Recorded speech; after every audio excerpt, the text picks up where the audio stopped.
Once again, if you're outside, please come inside. Okay, good morning, everyone. Good morning, happy Sunday. Thank you for coming to today's Sunday service. And so we have a lot in store today, but we're going to begin with some announcements as usual. Okay, so this is exciting. We have an upcoming Chumbo event that's going to be taking place in New Jersey Family Church of Clifton. However, a Chumbo event will be held with Belvedere Family Church participating as a satellite location. And so for that, please prepare in advance and review key requirements carefully. So this will be taking place on Saturday, February 7th of 2026. Yes, so Belvedere will be joining us satellite locations, multiple applications available, including ancestor liberation and blessing. And for this Chumbo event, advanced preparation is required, including conditions for ancestor liberation. So if you need more information, forms, deadlines, and instructions can be found in the newsletter. Yes, so please sign up and liberate those ancestors. That's right. They're waiting. Andrew. Oh, okay. Next, we have a Subregion 1 tour with Pastor Naokimi and Pastor Justin. So you can join us for a meaningful morning of learning, reflection, and connection as Pastor Naokimi and Pastor Justin lead the Subregion 1 tour. And so this will be taking place on Saturday, January 24th, 9:30 a.m. in this room. Yes, so everyone is encouraged to participate and arrive on time to gather together in the main room. Next. Yes, so Sunday gathering update. On Sunday, January 18th, there will be no regular Sunday service. Instead, there will be a service in the New Yorker with Reverend Dunkley. More details will come via email. That's all the information we have for now. Additionally, if you're hosting a family group, that will also be happening at the same time on that Sunday. And next, finally, the Chambumoron books are for sale. And so we have new Chambumoron books for sale after service. They are $25 each. There are two books. One is the Chambumoron, and the other is a supporting book of True Parents' Word. So we have a limited quantity available, so get them while we still have them. Yes. Yes, and with that was all our announcements. I want to invite up Charles to give a short announcement about AV. So let's welcome him up. Hello, everybody. Actually, I want to give a short announcement about volunteering because quite often, well, actually, I was inspired by Reverend Clark when he gave his little talk. He used a word I'm not familiar with. He said something about retiring. I'm not familiar with that word at all. And that harkens back to the Christmas skit where the Sorting Hat gave the direction to that little young Charles to do AV to the end of his days. And I thought, oh, that's too true. No, so the thing is, it's one thing to volunteer and say, hey, I can help. For instance, Danny comes every Sunday setting up chairs. How many years been doing it? 20 years now, probably, right? He doesn't need a helper. He doesn't need somebody to come say, Danny, tell me which chairs to put up. What he really needs is somebody to come and say, hey, let me learn how you do this so I can come every Sunday. So I can do it every Sunday. So it's similar with a lot of other programs. When we had the outdoor service and Damien spoke a little while ago, I got a lot of comments. Boy, the live stream sounded really good. The audio sounded really good. They had about 12 full-time professional AV people. It cost headquarters about $12,000 just for the AV. So hey, if I had 12,000 every Sunday, we'd be great. We don't.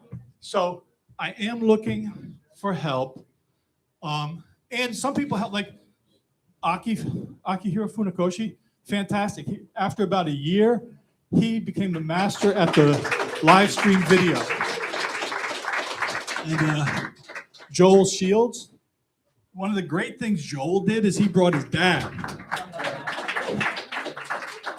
That's part of it, is young people are great, but they're busy. They got school. We have, as you saw, this month, there's 2 Saturday programs. Our young people aren't available on Saturdays. So we need people who can say, listen, this is something I'd like to give to my church. Like we hear people say, we love Pastor Justin. Everybody loves Pastor Justin. Do you love Belvedere Family Community? You do? How much? So that's the question.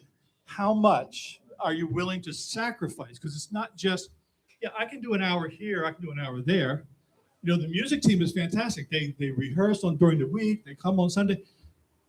But the AV team, they're from early in the morning, nonstop throughout the whole program. There's no break. But that also happens on Saturdays. It happens during the week. Other than last year, there was a month or two, there was about 2 months where every Saturday there was a program here. So these take a lot of work, a lot of effort. And AV is not just one, you don't just turn on one switch and walk away. Actually, I counted, there's like 25 switches you have to turn on. But there's projection, there's camera control, there's sound, there's lighting, there's video recording, and there's a live stream, which takes a separate set of skills as well. So there's just lots of things to do.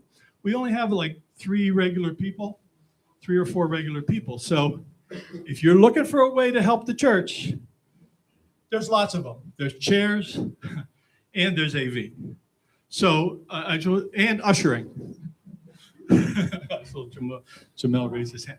So the point is there's lots of ways you can help, but don't just think, I'll give an hour here or an hour there once a month. You know, search inside and see what you can do. You know, it's like sometimes people can't help, but they tithe. Personally, my finances were so bad, I had to stop tithing for a little bit, but I was still giving 10 hours a week. So think about that when you think about this year, what you can do this year. There's plenty of ways to help. So that's I just wanted to put that out there, try to encourage a little bit. And again, so we often talk about the second gen, you know, and passing the baton. If you're passing a baton, you don't pass it to somebody who's sitting in the stands on the sidelines. You have to have somebody who's running as fast as you are alongside you. They've trained just like you. Then you can pass the baton and you have a chance of winning, of success. So second gen is no longer kids. We have over 50, 40, 30. You guys have, I just turned 70, so last year. So, you know, Reverend Clark and I are like twin brothers from the same parents. But we're the same age. But anyway, so think about that, you know, let's make Belvedere great. Okay, that's all. Thanks.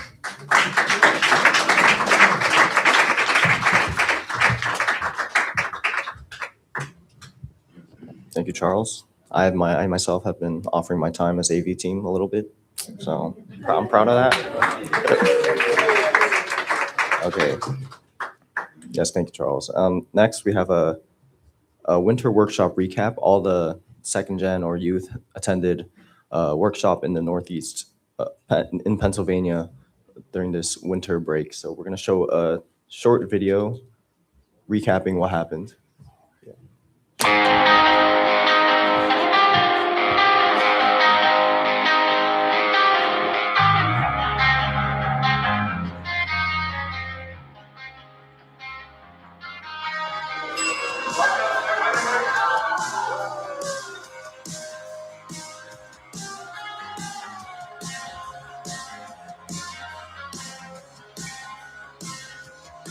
When the bird hit the road.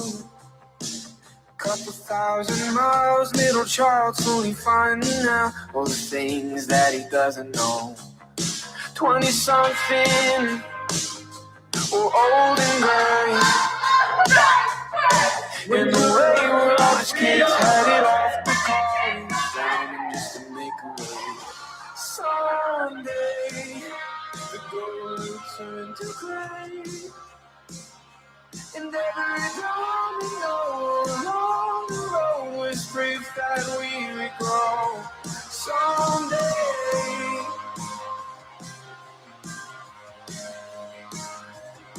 when your waistline starts to grow, I think I lost myself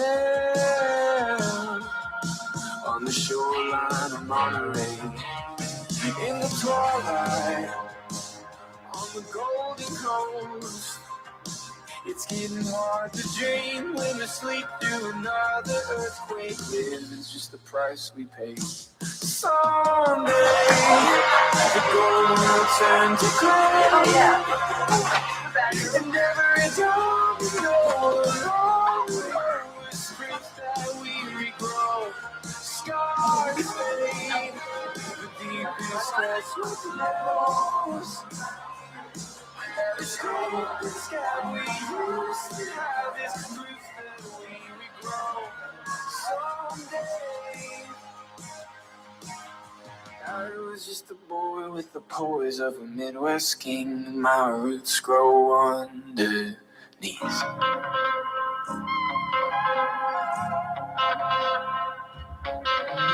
I'm still a child with my eyes glued to the sky. My roots grow on for miles.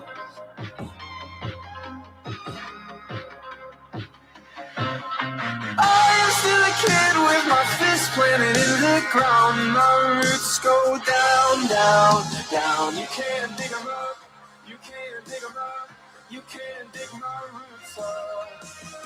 You can't dig them up, you can't dig them up, you can't dig my roots up. Someday, the gold will turn to gray. And every domino along the road was proof that we regrow. Scars fade, the deepest cuts will grow. Every scrape is yeah, we used to have is proof that we regrow. Someday, someday. Someday, someday, someday.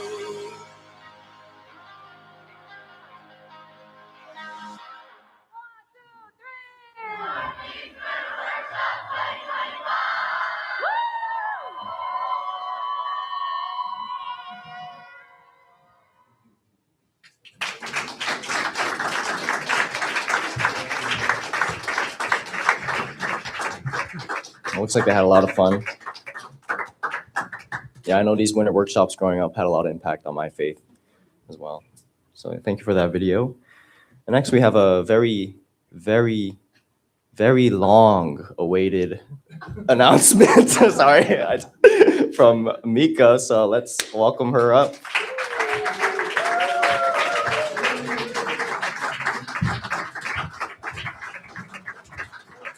Thank you for the introduction. Hi, everybody. So yeah, I wanted to formally introduce my match, Matthew Evans.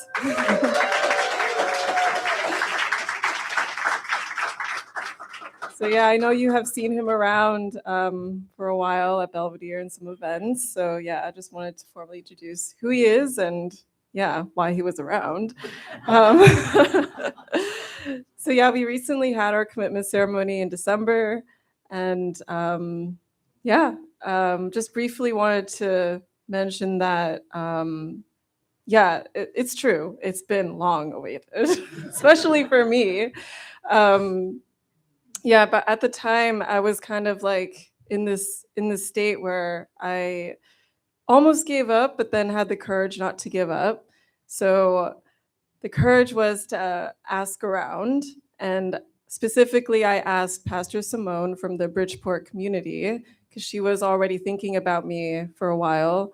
And so I like, why not just ask her? Nothing to lose. And then, yeah, she mentioned Matthew, and from there on, just kept on talking. So yeah, really grateful. I'm grateful for him to have in my life. So yes, and I know that he wants to share a few words.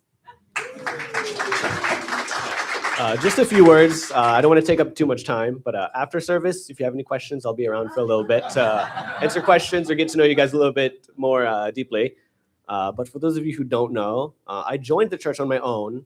Officially, when I was 16, I went to a workshop and I just felt this community and this environment was for me. I was introduced more slowly around the time I was 12.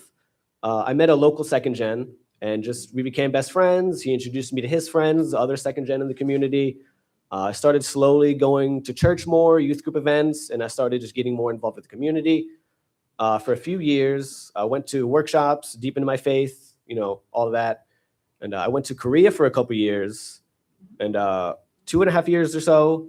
But when I came back, most of the second gen friends all in the community, they all kind of like went their separate ways. They went to college, they moved away for their spouse, etc. So while I was in Korea, luckily I met someone from Bridgeport, Yuji. So if you know Yuji. So when I came back to Virginia, where I was born and raised, I felt like I needed another sense of community. So I messaged Yuji. I said, hey, you talked about Bridgeport while you were in Korea for one semester. Do you think there's an opportunity for me in Bridgeport? And he invited me there to work at Bridgeport International Academy. So, I started there, and then I've been in the community for the past 5 years, playing in the church band and working at Bridgeport International Academy. And yeah, that's kind of the long story short about me. So now I'm here. So, yeah. I don't have too much. Yeah, thank you.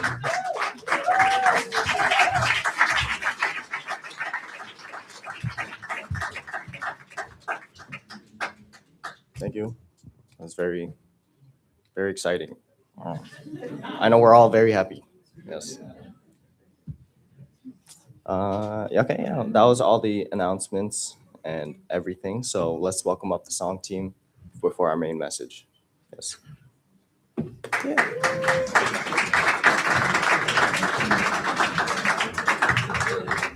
Good morning, guys. Let's all rise and sing. So for our first song, we're doing Unified Soldiers, which we don't do very often, but I know we're familiar with it. And today we're going to do it a little differently, actually more in line with what this song is by True Father wrote. So if you hear a little bit something off in the first verse, try to catch on, and hopefully by the fourth verse here, you got it. If it doesn't work out, we'll go back to our different version. Okay.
afraid.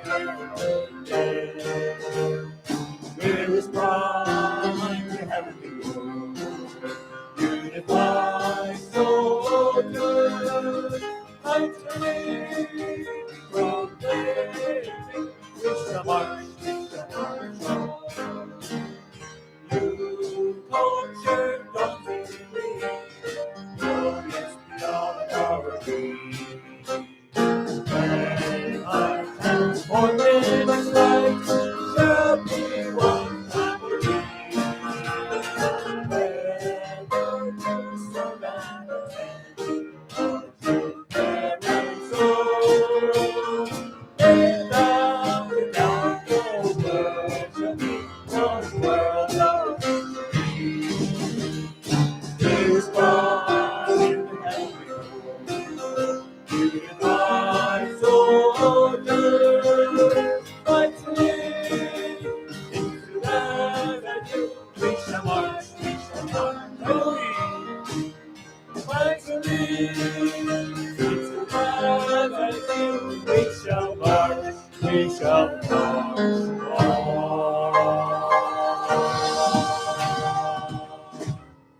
Okay, guys.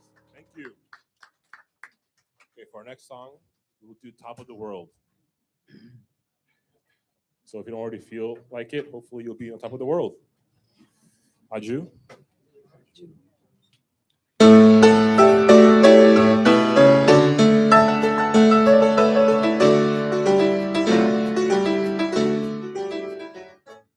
Such a feeling's coming over me. There is wonder in most everything I see. Not a cloud in the sky, but the sun in my eyes, and I won't be surprised if it's a breeze. Everything I want the world to be is now coming true, especially for me. And the reason is clear is because you are near. You're the nearest thing to heaven that I've seen. On the top of the world, looking down on creation, and the only explanation I can find is the love that I found ever since you've been around. Your love's put me at the top of the world.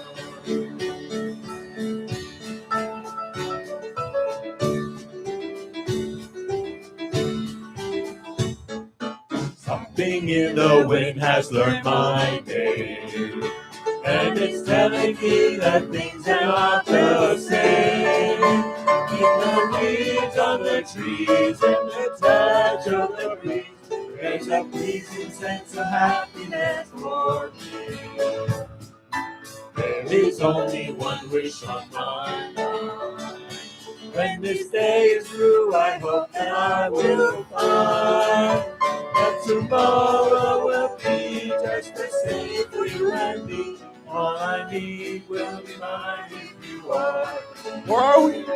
On the top of the world, looking down on creation, and the only explanation I can find is the love that I found ever since you've been around. Your love put me at the top of the world.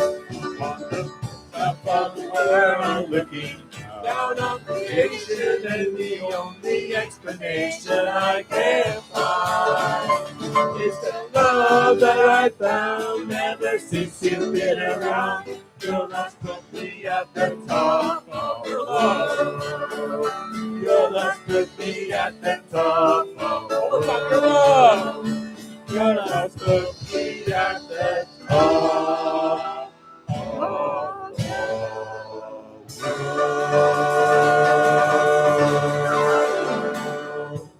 All right. How are we feeling? All right. I'm going to slow it down a bit to If I Were Free. You guys feel free? Is it an if? Is it a now? Is it a when? I am free if I were free?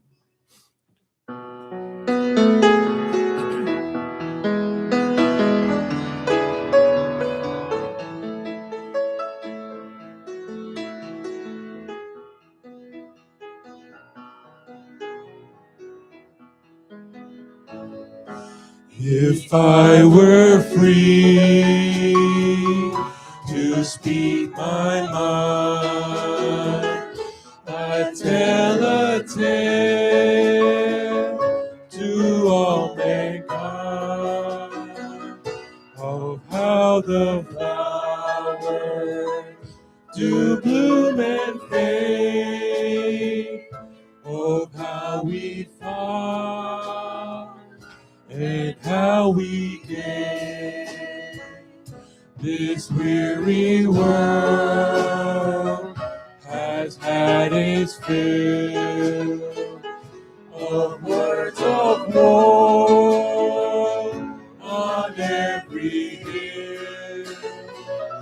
The time has come for peaceful day, for peaceful men and peaceful way. When all mankind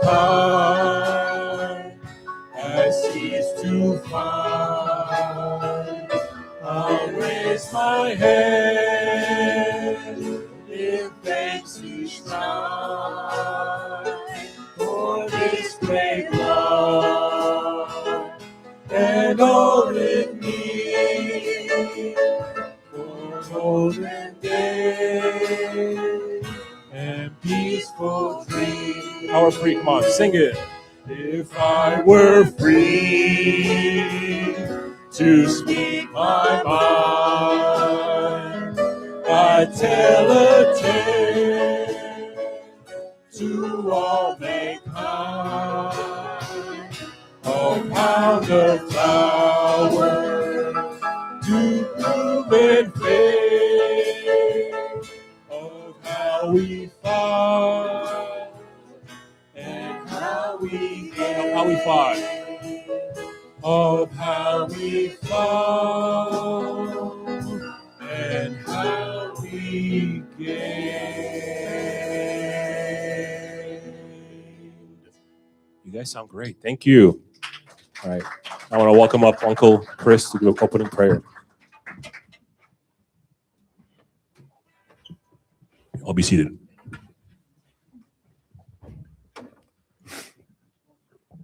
Please join me in prayer. Our most beloved Heavenly Father, Heavenly Mother, we gather here this morning, and as we sing these songs together, we are just so filled with your love and your grace and your blessing. And as we look around this room at the brothers and sisters we're sitting next to, we're aware that there's so much. We are just so privileged to be here,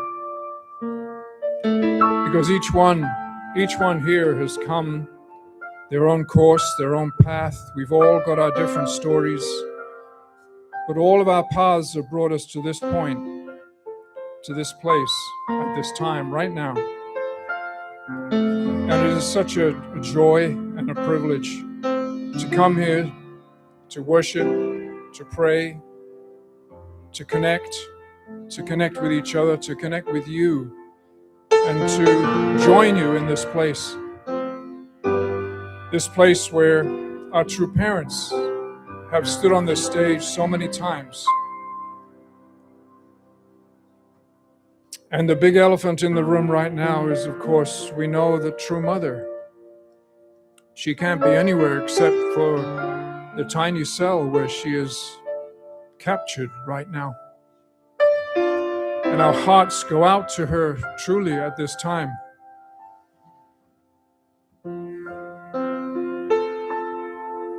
So many times our true mother sat right beside this stage while Father was talking, right here in this room.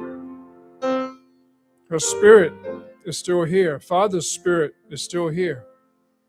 And this morning, we really want to connect with that and connect with you. Father, our hearts are just overflowing with gratitude this morning. And we want to really join together as we welcome our speaker today and connect with his thought and his heart and his mind. And really together, really lift up all that is good in this world and shine a light. Father, please join us at this time as we offer this time to you with gratitude and joy and love.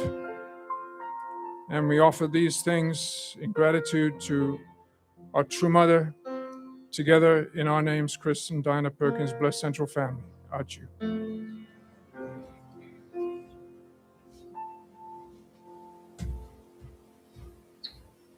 Thank you, Uncle Chris. Thank you, song team, for those wonderful songs. And yes, today, before we get into our main message, we're gonna hear a short testimony from the WFWP president, Katarina Connery, and she'll be sharing about her experience in Africa as a part of Schools of Africa. So, yeah, let's welcome her up with a warm round of applause.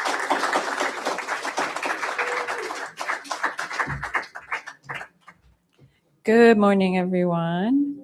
How are you? Good. So can I use this thing? I assume it's on. Okay. Good morning. So I just wanted to come here to share a little bit about our experience in Rwanda last November, especially because I know here in Westchester, you've been raising funds for the Schools of Africa project. Thank you so much for all of your donations, big and small, everything in between. So I wanted to just share firsthand experience of one of the schools that your money is supporting. So we were blessed to be able to go there. We had 7 from the USA visiting the New Hope Technical Institute in Rwanda. So a little bit about the school. So Women's Federation Japan, back in 1993, 1994, Japan sent out thousands of Japanese volunteers to the poorest countries, the poorest neighborhoods, just to serve, to give, and to start projects. So there were several Women's Fed Japan volunteers who came to Rwanda in 1994. And you know what happened in Rwanda in 1994, right? There's the genocide. Between 800,000 to 1 million people were brutally slaughtered. The most horrific ways of being killed, you can imagine that's what happened. So actually, when the volunteers came, they couldn't enter the country right away. They had to wait because the situation was just too terrible. Finally, they waited in Uganda and waited in Kenya, and then they were able to go in. And actually, this woman, I wanted to show, can I go back? I'm trying to go back. There we go. One second. This lady. That's Marie Nozaki. She was one of the first volunteers who came, and every year she still goes back to Rwanda. But she shared with us how when she came, they could still smell the bodies decomposing. It was just very, very horrific. But they just went with the heart. We don't know what we're going to do here. How can we help these people? We're just going to serve. So gradually, they, in 1998, they created the New Hope Technical Institute, and this school offers culinary arts, hairdressing and beautician, and also tailoring. They have 70 students in 2025, and actually they have a very successful employment rate after graduation. She told us the employment rate, but I couldn't remember. It was like between 75 to 80%. And many students there who are attending the school, they are living in extreme poverty. I'll share a little bit more about that in a moment. And so about 75%, they receive sponsorships from donors in Japan so that they can study. In Women's Fed USA, the money that we give every year usually goes towards materials that they need. You know, they need new sewing machines, they need buttoning machines. There's all kinds of machines for making clothes that I didn't even know existed, but they need those things. They need materials for practicing with. When we went, we saw the girls practicing doing braids. So they need all those materials for doing the braiding. They need materials to practice giving a manicure and all these things. So our donations from Women's Fed USA usually goes towards those materials. And then in 2023, they built a new building right next door. It's the Professional Training Center. Wanted to send you a picture. That's the picture of the training center. It's beautiful, right? On the bottom floor is a restaurant. That's where we ate every day. You can see the picture there. There's also a shop where graduates are learning, they're perfecting their skills, they're creating items. Actually, this beautiful shirt that I'm wearing was made by one of the graduates in that shop. So they take your measurements, you pick your fabric, and you try it on, they make adjustments so that they can, gain more hands-on skills. And then there's also a salon. There I am pretending to be getting my hair washed. And then there's many different floors of meeting spaces. So they have it's not being used just yet, but they have a whole plan to make it a place for entrepreneurship, maybe teach self-defense classes, rent out the spaces to local groups. Actually, when we were there, they said that because we were there coming in, coming out, actually people in the neighborhood were like, "Ooh, what's going on? What's this building? Oh, there are people here. There's, white people. Oh, and yes, so there we are. Actually, Rwanda's called the land of 1,000 hills because there are many, many hills. It's very beautiful. This is slow. Okay, so we started our visit by visiting the Genocide Memorial to learn about the history of and the impact of the genocide and how it's connected to especially the colonial history in this region. And actually, this school it's not just teaching skills, but it has become a place of healing and reconciliation. These 4 young men, right, or 6 actually, sorry. All of these men they're Hutu. That's the perpetrator side. They were former soldiers. They were hiding out in the bush and the border of Rwanda. So the New Hope Technical Institute, they were asked by the World Bank to welcome these students. Invite them, put down your guns, come and learn. And so they came there. Actually, they trained over 430 former soldiers in this school. And so you can imagine you have Tutsi and Hutus, both sides of the genocide, together studying. And so the teachers and the Women's Fed volunteers, they really had to embrace and, be patient and deal with a lot of the things that were coming up: anger, resentment, trauma. Maria was sharing how sometimes the sound of the perm machine, when it goes beep, beep, beep, beep, it would traumatize the students and they would faint because that sounded like the whistles that the perpetrators would they would whistle when they're out to kill people. So it brought back the memories. So in this school, it had to be a place of healing and reconciliation, not just learning. So when we came, these students are just so bright and beautiful and happy. They gave us a wonderful performance.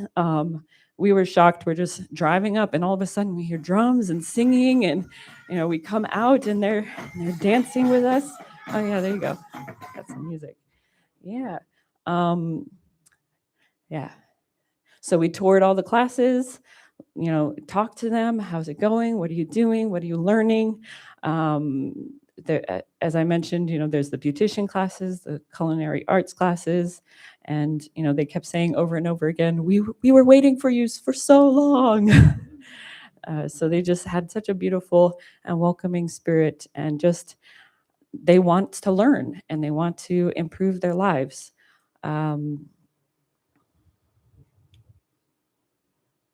Okay, we were able to meet 2 of the graduates, talk to them, hear how they're using their skills and how they're, developing themselves, and how they're doing now. And they're doing wonderfully. And we're so pleased. So, it shows the school is not just like, bye, we're never going to see you again, but they keep in contact. How are you doing? How can we help you? And especially the new center, the Professional Training Center, they're hoping it can be a place for those graduates to come back and teach and also learn and grow.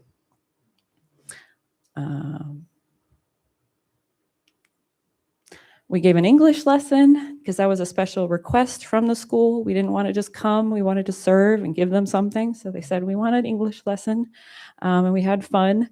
Some of the girls, we tried to make the lesson specific to what they're learning. So I had to do a little role play, like, you know, I'm your customer, and like I'm gonna come in your shop and like sell me your products. And so we had this whole discussion about doing braids, and I'm like, I don't know anything about doing braids, and like you have to tell me about what you need to do. So anyway, they're just explaining everything. You do this and this, yeah. And we had a wonderful time together. Also, the volunteers who came on the trip, they brought gifts that they collected in their local community, and it was so interesting. We brought the gifts, we handed them out, and the first group, you know, they had these little black boxes, and they're like, "Oh, okay, a black box," and we're like, "Okay, open them." And so they start opening them, and we hear the whole room, whoa! And we're just like, okay, what? And they're just so excited. They're receiving these little sewing kits. So then they can practice at home, they can practice on their own. And yeah, and we gave aprons and more materials that they could practice with, just very gratefully receiving. We think it's like, oh, it's not a big deal. But they were just like, wow, this is so amazing. So it really teaches you to be grateful. This was a very impactful opportunity for all of us. We visited some of the students who are receiving sponsorships, and you can see the neighborhoods where we're visiting. These people are living in poverty. On the far left, there's no doors. She just has blankets covering the doorways. We're sitting on their broken furniture, just talking to them. How's your life? How's it going? We're feeling like super awkward, like I have money in my bag. I could just, and it would mean so much to you. And just their heart that I just want to learn so I can help my family. And just, you feel like I come back to America, there's nothing to be complained about ever again. Like there's no running water. If they're lucky if the lights are on, and they just make do. And we're going down the path, and all these kids are around like, oh, white people. And they're like, we have our guide from the school, and they're telling her, we want to come to school too. And she said, well, come to school next year, come apply. So it's just this heart, we want to learn. And many of these families, they live on just one meal a day, the dinner meal. So actually after this trip, we were able to receive a proposal from the school to give additional funding for a lunch program. They have a very simple lunch program with the funding that they have, but they wanted to expand it so that they could give more nutritious food and more food so that the students can be full, and then they can study, and they get at least 2 meals in that day that they're in school. So, you know, even we feel it's so little, but to them it's so much. And finally, just thank you for all your donations. This is just one of the schools. We support 6 schools in 5 countries. And yeah, I just hope that we can do more and more for them. For myself, you know, what I've learned from 2 parents is that when you see our brothers and sisters suffering, we serve, right? And we give what we can, when we can. So it's not much, but it means everything for them and their future. So thank you again and for your attention.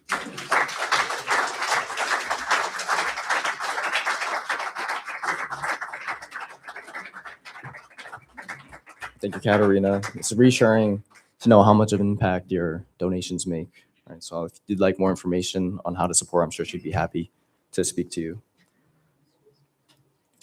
So next we'll be going into our main message, and I'll be welcoming up this brother. Actually, he came to one of our council meetings, and he was sharing his vision for the community, and I felt really inspired. So I'm really happy to invite up our brother Jinseo Park to talk about hope. Yes, let's welcome him up.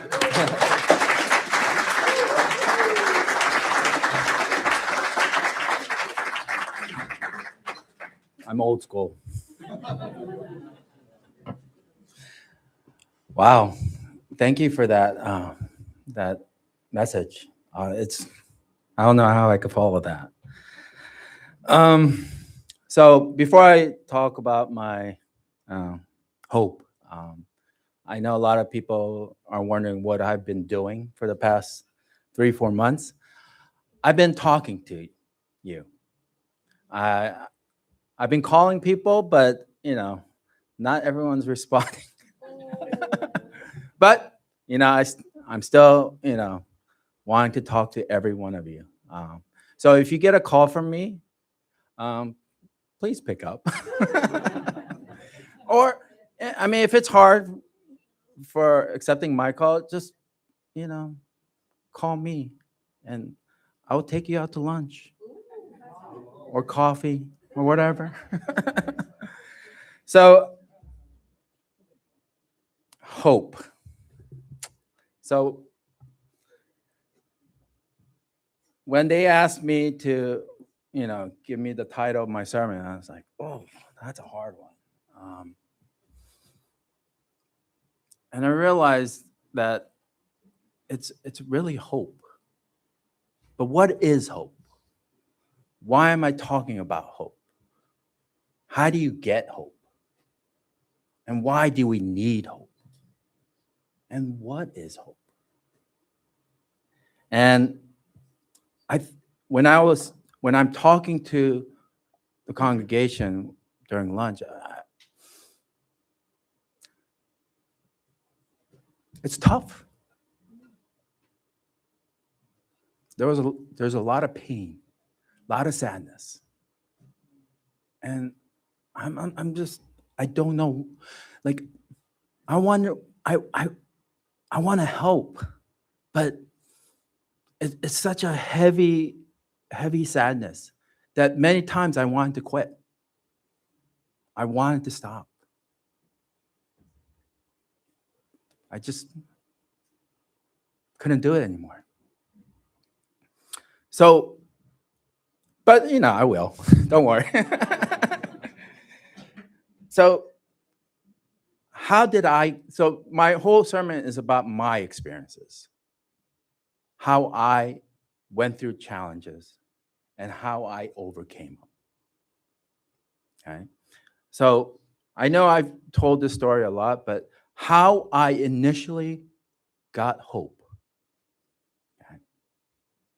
So,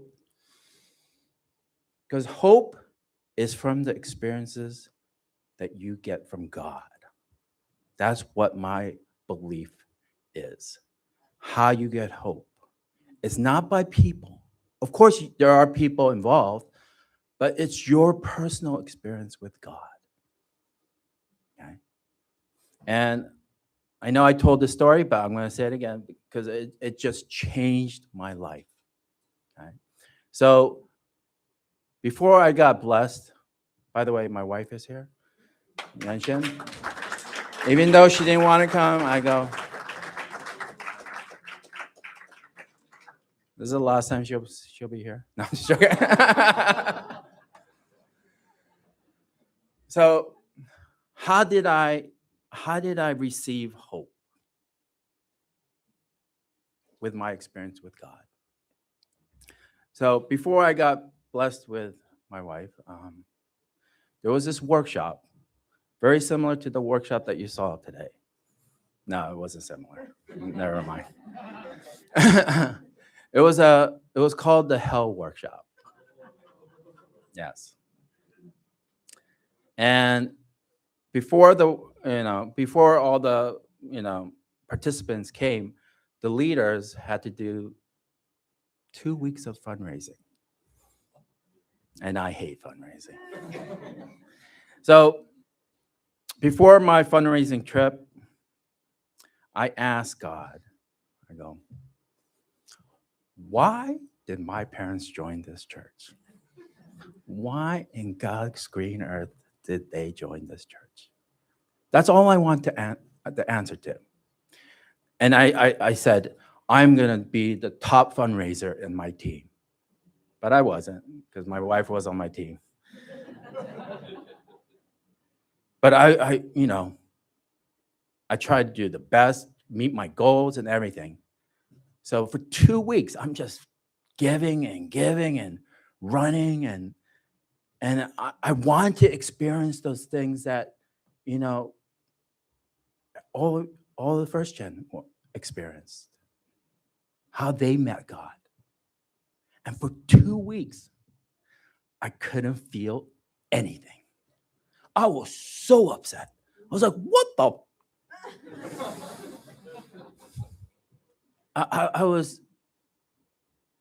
I gave, but nothing was there. And then all the teams came back together at Camp Sunrise, and they had to give testimonies of their experiences of the fundraising. And I'm listening. Like, there was this one story. I forget who said this. She experienced God by this. So she was doing fundraising, and then she got tired, so she sat down. And she saw a penny.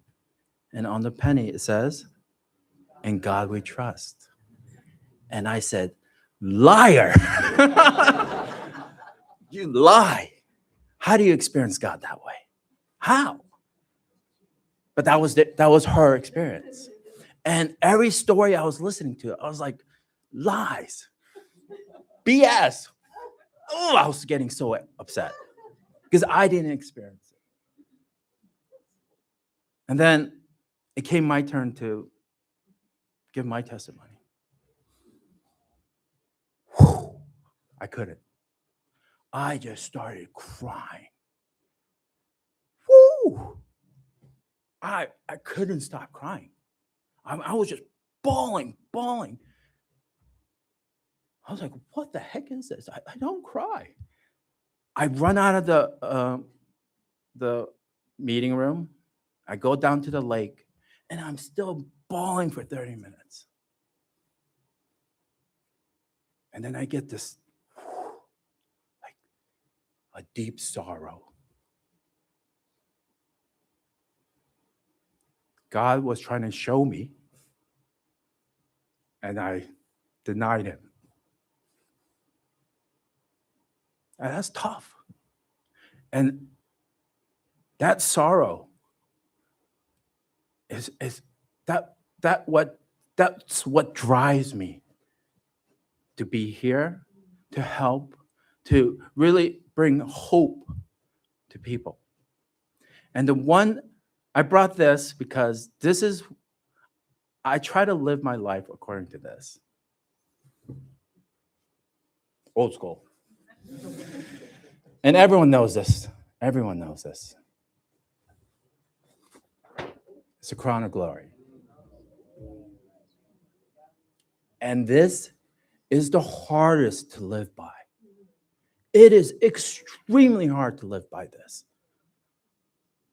Because human nature is to do the opposite of this.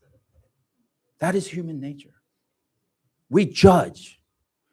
We push pain onto others. And I want to live like this. I try, but it is so hard. That's why when you gain that hope, you have to have that experience with God. I truly believe that. Because there's a lot of, growing up in this church, I did not experience God. I didn't.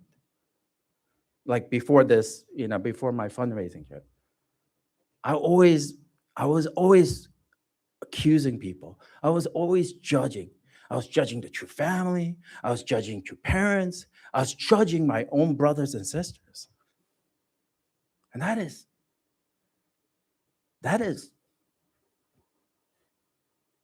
the worst thing you could do for your soul.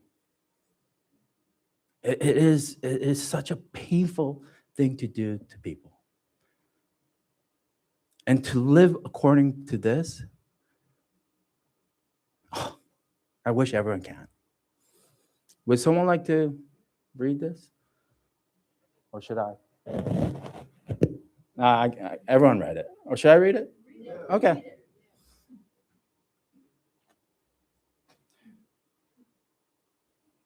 When I doubt people, I feel pain.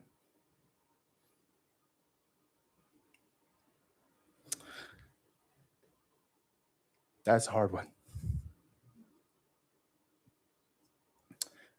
When I judge people, it is unbearable.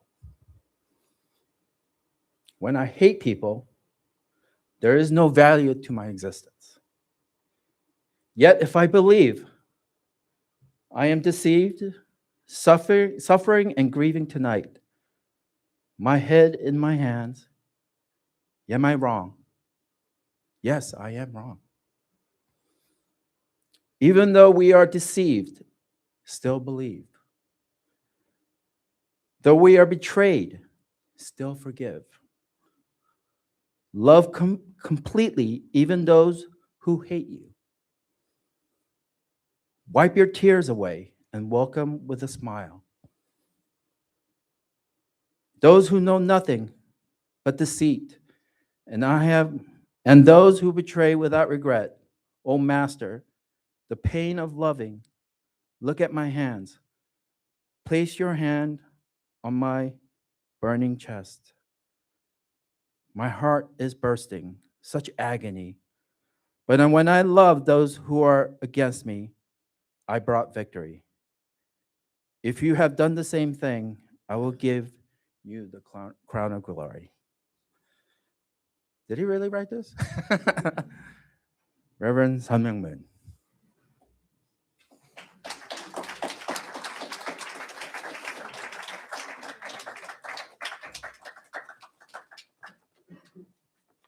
So when I was speaking to the congregation, through lunch and coffee, the main words that we always talk about, they felt was missing. And it is the culture of heart. The culture of heart. What is that? What is that? What is the culture of heart in this congregation? Because from my experience, because I don't, as you know, I don't come to church that often. Unless I speak. But the culture of heart, from what I'm hearing, is we're all one family. And if we are one family, how can we judge each other? How can we say bad things to each other? How can we judge each other? But if it's your own family, if you are actually family, you're here to help. You're here to give your love to that individual. But I know it is very difficult. I know it's extremely difficult. Even with my own family, it is very hard. My own physical family, it's very hard.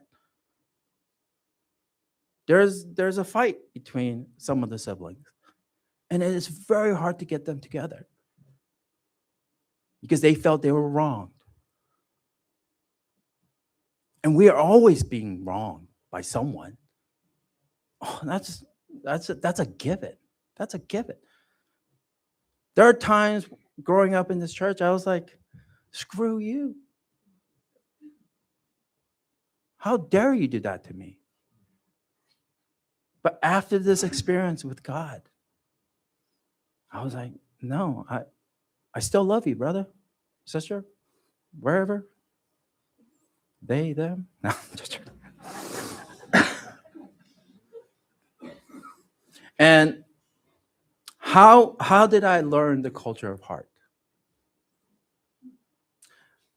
It was basically because of this one quote by Tony Robbins. Everyone knows Tony Robbins, right? He said, change expectations with appreciation. Change expectation with appreciation. Yeah. Is that easy? No, it is extremely hard. I expected my parents to raise me up. But no, did they? No, they were doing this. They were going to other countries, fighting communism. And the whole time I was like, you guys all talk about family, and yet you're not building your own family. That was my expectation.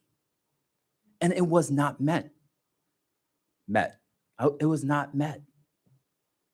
Until I changed that expectation to appreciation, I could not find peace. Because all I was doing was accusing, blaming. What the heck did you do for me? Because my expectations were never met. Until I changed that expectation to appreciation,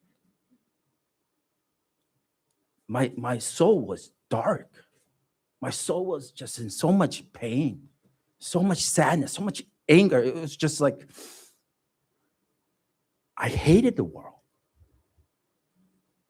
I hated everyone. And I'm still struggling with that dark soul of mine. I'm still struggling with that. And because the thought of changing expectations with appreciation, it is hard. So how did I change my expectations with appreciation? I just want to have fun. I really do. Because life is too short. You know? It is too short to just be angry all the time. And I see my second generation brothers and sisters my age. There's so much anger.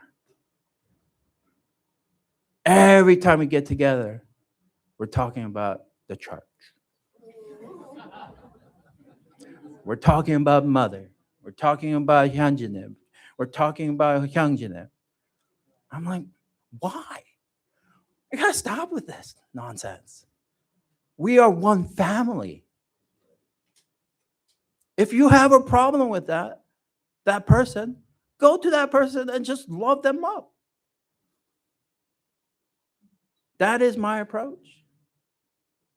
Because I hate when people talk negatively. It does no good. It just darkens your soul. There's no peace in that. There's nothing like that. And I know every one of you, there's something bad has happened to you. I know.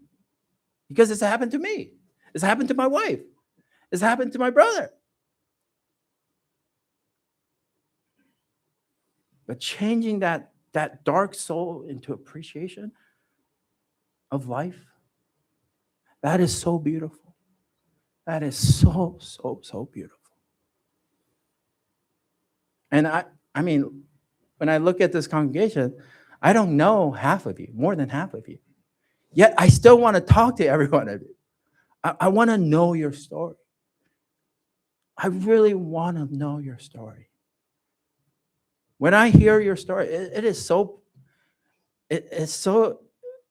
enriching to me.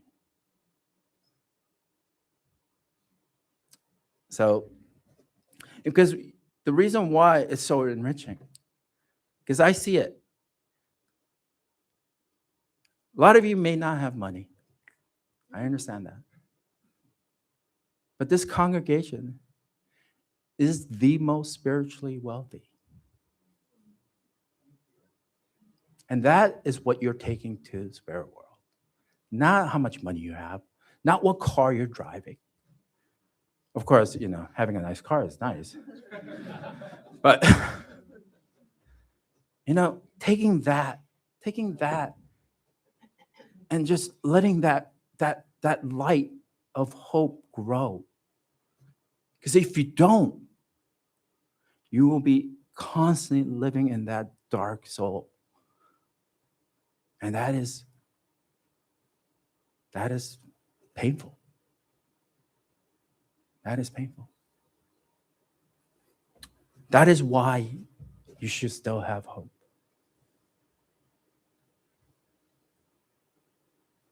So I want to end this with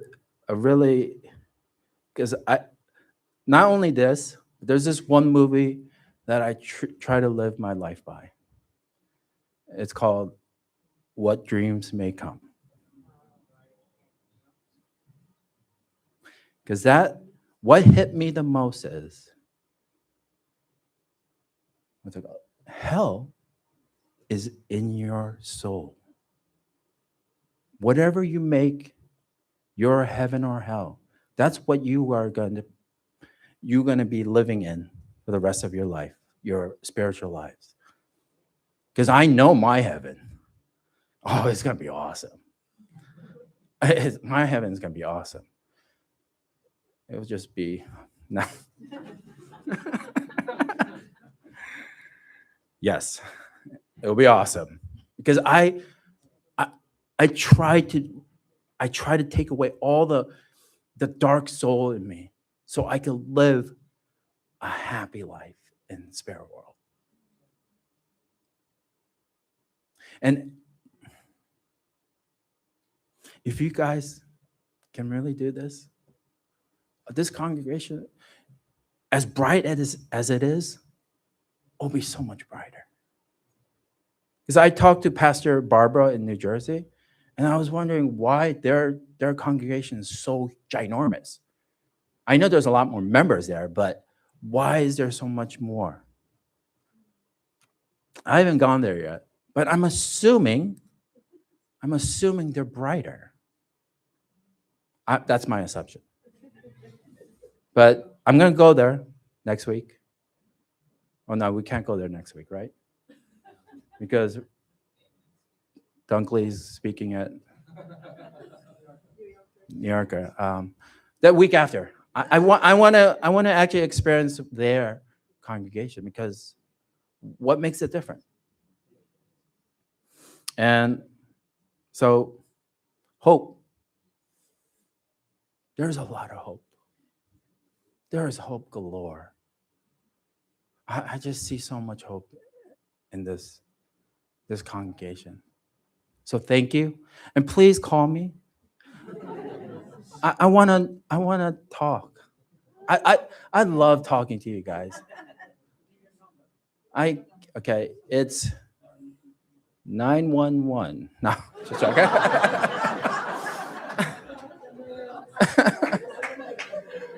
I mean, if you could pause the video, I could give out my number.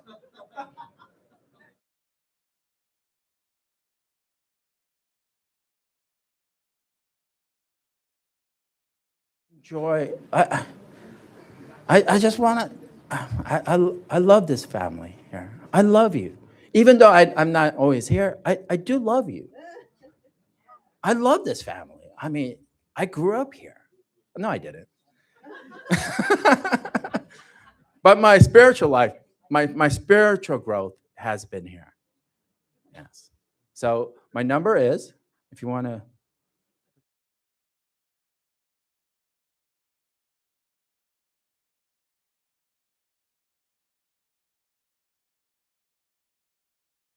I don't bite. I just want to listen. And because my ultimate goal is to create a community center. That is my ultimate goal. But I mean, it's far in the future, but Initially, I want to know every one of you. I really do. So thank you, and hope say.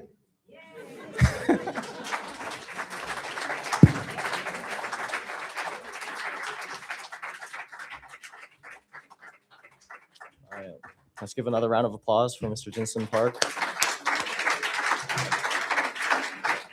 Honestly, that was a very inspiring talk. I'm sure we all feel very hopeful, right, about the future. I personally was very inspired by his energy and his message today. And so with your own inspiration, we're going to go into our pair shares so you can talk about what inspired you from today's message or from Katarina or from volunteering to AV.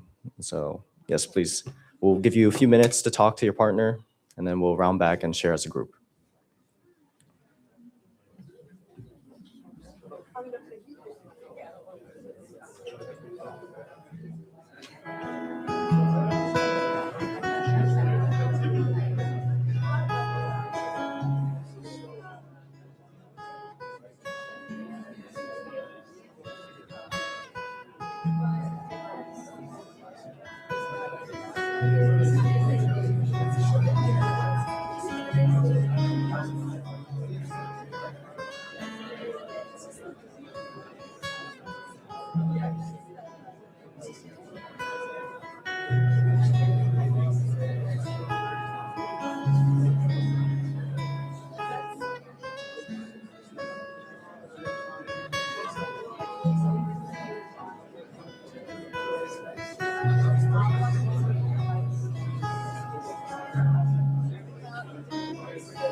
If you haven't already, please give your partner some time to speak.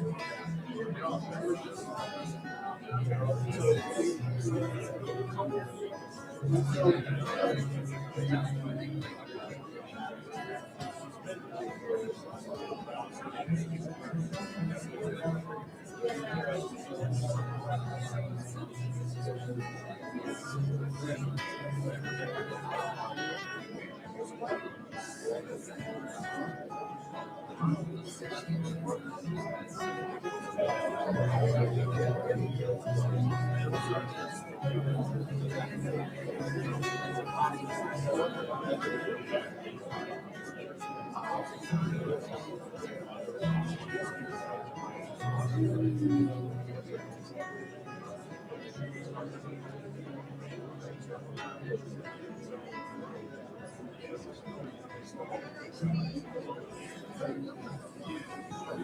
you can slowly start wrapping up your conversations.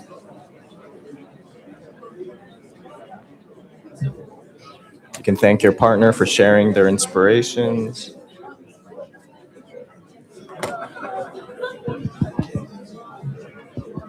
Oh, okay. Okay, thank you for sharing. You can thank your partner for sharing.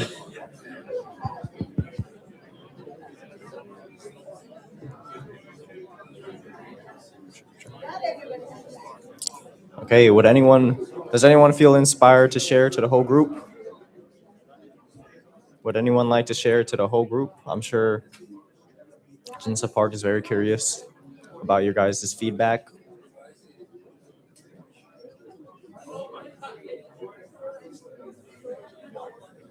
Again, would anyone like to share their inspiration with the group? It sounds like everyone has something to share.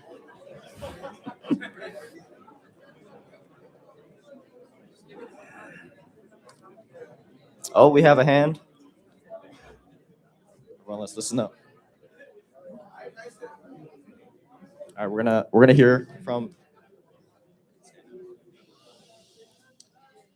I was inspired to be appreciative more, not only to everyone that gives to me, but also God and Jesus. I'm always appreciative of everyone that spends time with me. I'm always appreciative with everyone who at least bats an eye or speaks for me or gives any type of gift to me, small or big. I'm always appreciative because I feel that that's an appreciation from God for being one of his children. And last thing, thank you all for being here. And thank you for all the people that were willing to talk to me. I'm very appreciative and God bless.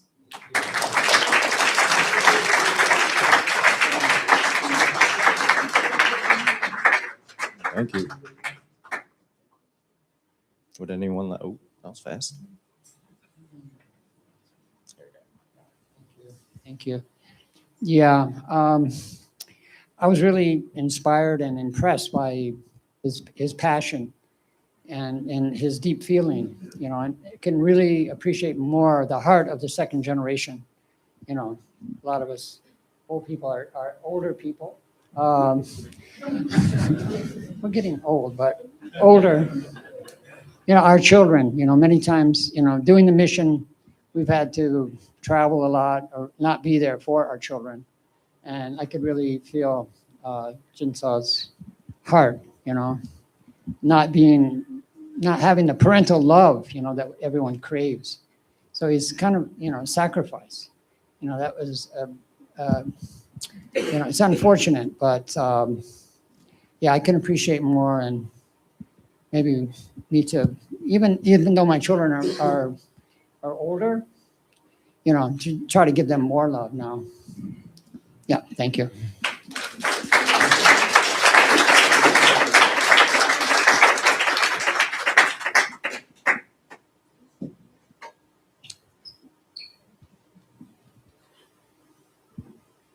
Hi, good morning, guys. My name is Danny. I'm from Ecuador. My English is a little poquito. Thank you. Es un mensaje muy motivador, pero también es un reto lleno de esperanza. It's a very motivating message, but it's also a challenge and it's full of hope. Es un reto lleno para todos porque no es fácil en un mundo espiritual en el que luchamos día a día, pero es un querer y un hacer de que eso se puede lograr si ponemos nuestra conexión del corazón y la mente con Dios. So it's a challenge and it's difficult, but if we put our connection, our heart and mind connected to God, we can make it. We can do it. Y quiero bendecir a todos y agradecerles por este hermoso tiempo al pastor. Es un mensaje que ha llegado a mi vida en el momento más oportuno. It's a message that came to my life in the right time, and I want to thank the pastor so much for the message. Thank you. Thank you.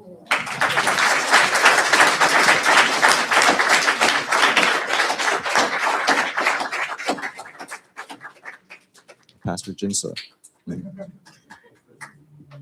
What's that?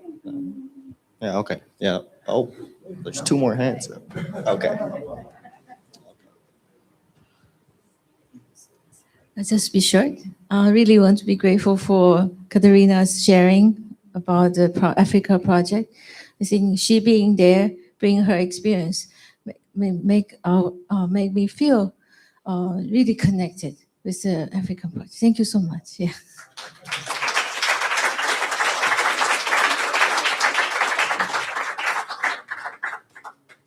Yes, as you were talking, what came to mind besides the poem that Father wrote when he was, 15 years old, is, at East Garden, we had to do preparation for public events, and one of them was after an occasion Mother had done a public speech, and they had these placards on each of the tables, and they had a quotation inside from True Mother, one of her speeches.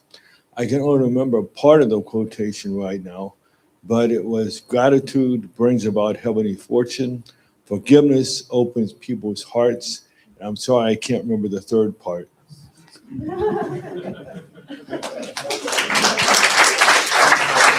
Okay, thank you everyone for sharing. Yeah, I believe that's all we have for today.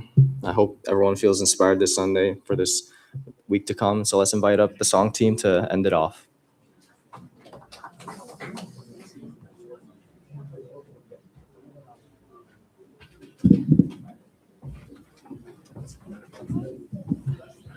Yes. Are we inspired? Yeah, I want to share as well. Just I really loved, when you ask yourself, I should change my, how I expect things to appreciate them.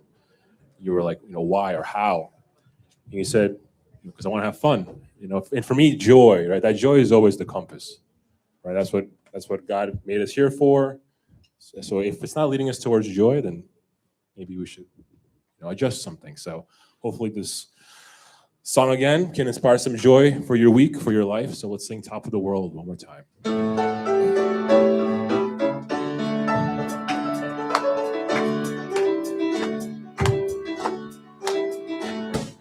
Such a feeling's coming over me. There is wonder in most everything I see. Not a cloud in the sky, got the sun in my eyes, and I won't be surprised if it's a dream. Everything I want the world to be, it is now coming true, especially for me. And the reason is clear, it's because you are here. You're the nearest thing to heaven that I've seen. I'm on the top of the world looking down on creation, and the only explanation I can find is the love that I found ever since you've been around. Your love's put me at the top of the world.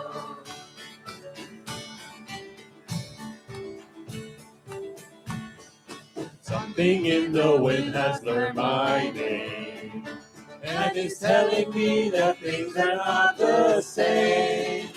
In the leaves on the trees and the touch of the breeze, there's a pleasing sense of happiness for me.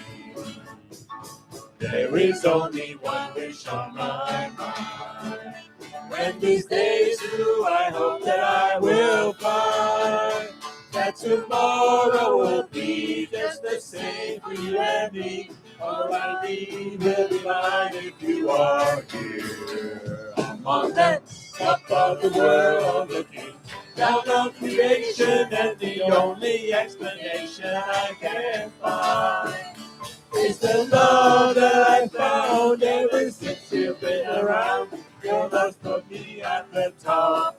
One more time, I'm on top. I'm on the top of the world, looking down on creation, and the only explanation I can find is what love that I found ever since you've been around. Your love put me at the top. One more time, your love. Your love put me at the top. Your love, one more time. Your love put me at the top of the world.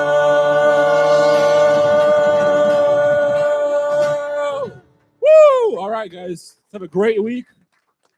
Yeah, have a great week, guys. Thank you for coming. By the way, there will be a table to register for the Chumbo events. So if you need to register for the Chumbo event, there will be a table available for that in the back.